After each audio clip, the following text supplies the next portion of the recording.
टिटवाळा परिसरातील वडवली गावात chicken supply करणाऱ्या सर्वेश वासुदेव पाटील नामक 29 वर्षीय तरुणावर 3 जणांनी मिळून जीवघेणा हल्ला केल्याची धक्कादायक घटना घडली आहे।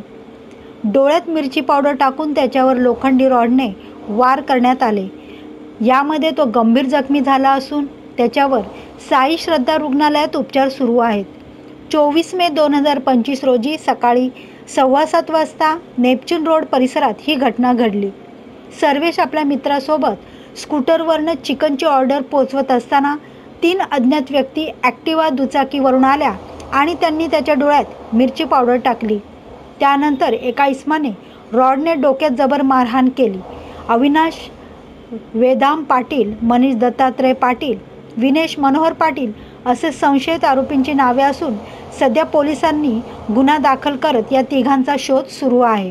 हा हल्ला एक भ्याड हल्ला मी बोलतो त्याला। तो समोरून कधीच करत नाही हमला। तो आता 2-4 वेळेला त्याने इतर बाहेरची माणसं मागवून किंवा कुठली तरी पोरं जमा करून तो नेहमी हमला करतो। आमच्या ड्रायव्हर लोकांवर, आमची जी कामाला माणसं आहेत ना, आज माझ्या मुलावर हमला केला त्याने।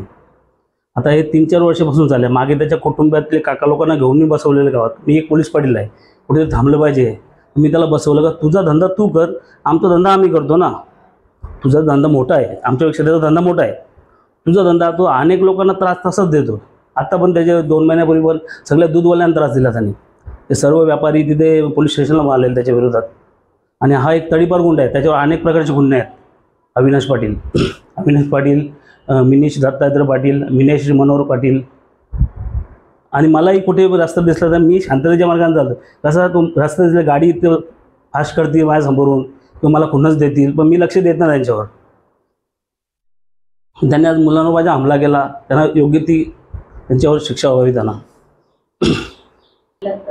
हो, मी गेलेलो साहेबांना भेटलो, सिन्हा साहेबांना। सिन्हा साहेबांनी तो दखल घेतलेली आहे आणि त्याचा पुढील तपास लगेच करतात। आणि ते आता माझ्या निर्देशानुसार ते गाव सोडून पळून गेल्यात। तर साहेबांनी पोलिसांना घरी पण पाठवलेलं, घरी नाहीत ते, असं मला समजलं आहे। तुमच्या मुलावर जो हमला झालेला आहे, तुम्ही कंप्लेंट वगैरे केलेली आहे, तुमचं पाऊल काय असेल? आता मी शांततेच्या मार्गानेच आहे, पण त्याच्यावर योग्य कारवाई। आता आज मुलावर थोडक्यात झाला हमला, पण पुढे त्याचं भविष्य आहे पुढं। आणि आता त्याला 1 महिन्याचा मुलगा झाला, आता 1च महिना झाला मुलगाला आजच। आणि आम्ही ॲक्झिट ते बरोबर 22 दिवस हॉस्पिटललाच होतो। आणि आता 2 दिवसापूर्वी त्याला डिस्चार्ज करून आणलं मुलाला, याच्यावर हमला झाला आज। आता जवळजवळ 15% आहेत।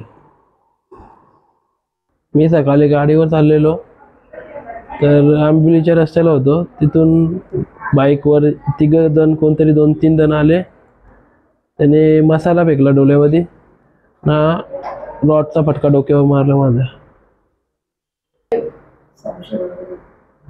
आहेत आमच्या इथले ते मनीष पाटील, अविनाश पाटील आणि मिनेश पाटील। त्यांचा पण म्हणजे माझ्यासारखाच धंदा आहे आणि माझा पण आहे। ते मला सतत पहिले 4 वर्षापासून मला धमकी देतात का तुला खलास मारून टाकू ना, माझ्या घरच्यांना पण त्रास देतात। आणि माझ्या बहिणींच्या इकडे जाऊन पण सांगतात का तुम्ही तुमच्या भावाला समजवा, नाही तर तुमच्या भावाला मारून टाकू। असं सतत किती वर्ष झाले मला त्रास देतात। त्यांच्यामध्ये मी पोलिसांना केस पण केलेली। पोलिसांनी काय याच्यावर ऍक्शन घेतले काय? आता मी ते कम से कम 5-6 वेळा त्यांच्यावर केस केलेली, पण काही रिप्लाय नाही आला त्यांचा। तर ते बोलतात तडीपार केले, पण काही झालं नाही, कारण की ते NC तो फक्त 6 महिने त्रास देतो। मी काय केस केली का 6 महिन्याची NC होते फक्त।